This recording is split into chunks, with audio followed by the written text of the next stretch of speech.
When today's sponsor Sakerplus reached out to make this video, I was like, who needs a propane torch? The answer is probably nobody. But then I thought about who wants a propane torch, and the answer is me. And probably you. My name is Connor, it's where the informal tech reviews live. Let's check it out.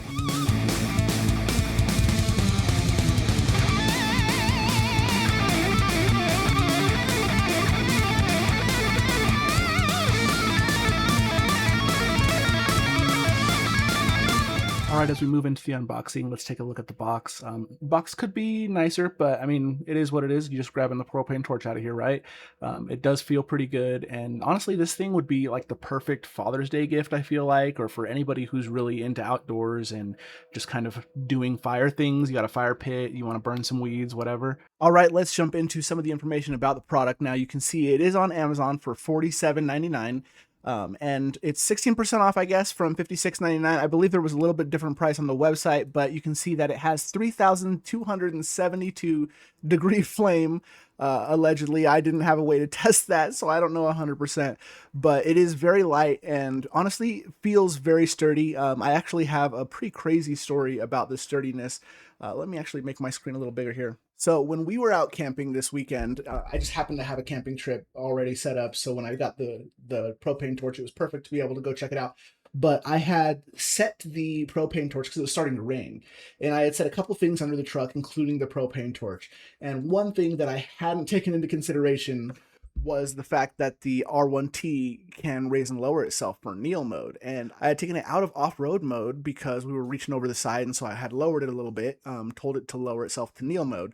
And I guess it had not lowered all the way, and so this, with the propane tank attached, was underneath my step to get in, and the truck at some point, when my wife had gone in there for something and left, closed it up, it lowered itself onto the device, and my wife freaked out. She's like, it's gonna blow, and we were all worried about it. We were gonna escape, and so I stood off in distance for a little bit, waiting to see if it would explode. It did dent the propane tank, but after a couple seconds of it not exploding, I ran over there, raised the truck up, grabbed it out from under it, and this piece was a little bit lifted. I can't actually replicate it right now, but otherwise it was totally intact. There was no gas leaking or anything, and I was able to unscrew that propane tank because it was dented and I didn't want to die, set it off to the side and try a different propane tank, threw it on there, and it lit right up, and I was able to use it to light the campfire that night. So definitely, I can't say, you know, it's the best build quality ever, and I did see a couple other versions on Amazon that are very similar, but I was really impressed with it. It survived the what is it, 7,000 pounds of the Rivian R1T just plopping down on it.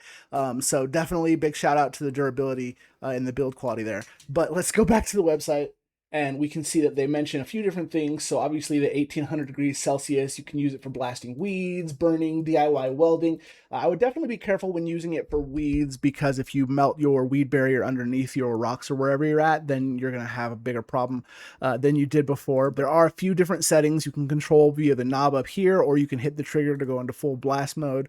One note I will make is if you do pick this up and you go to try to light it the first time by using the trigger, it's just not going to work because it's too much gas pressure out.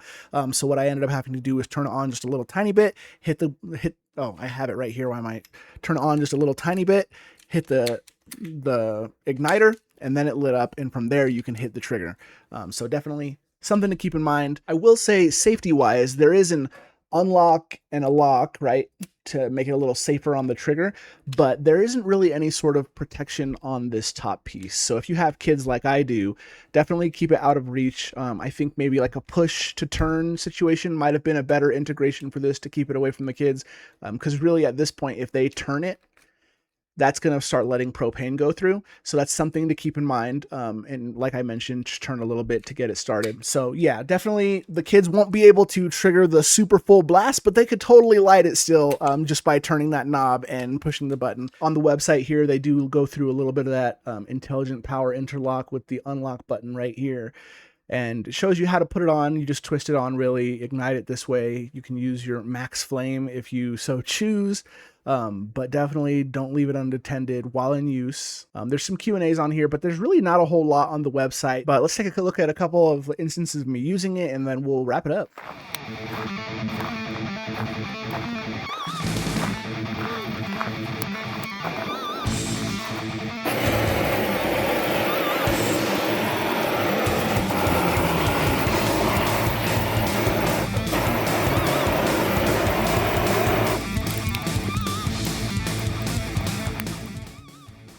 that's it for this one. Definitely thanks for sticking around as long as you have. If you like this video, hit the like button. If you want to see some more awesome camping tech videos, hit subscribe. Maybe this is something we might do a little bit more depending on how you guys like it, but definitely enjoy being able to check this out. Thanks to the Saker crew for sending it out and letting me check it out. It just happened to line up perfectly with the camping trip that I had coming up, so it was perfect opportunity to collaborate, so definitely appreciate you guys for that. If you want to pick this one up, definitely hit the links in the comment section or the description. It helps out the channel with no extra cost to you. And again, my name is Connor. This is where the informal tech reviews live, and we'll see you next time. Peace.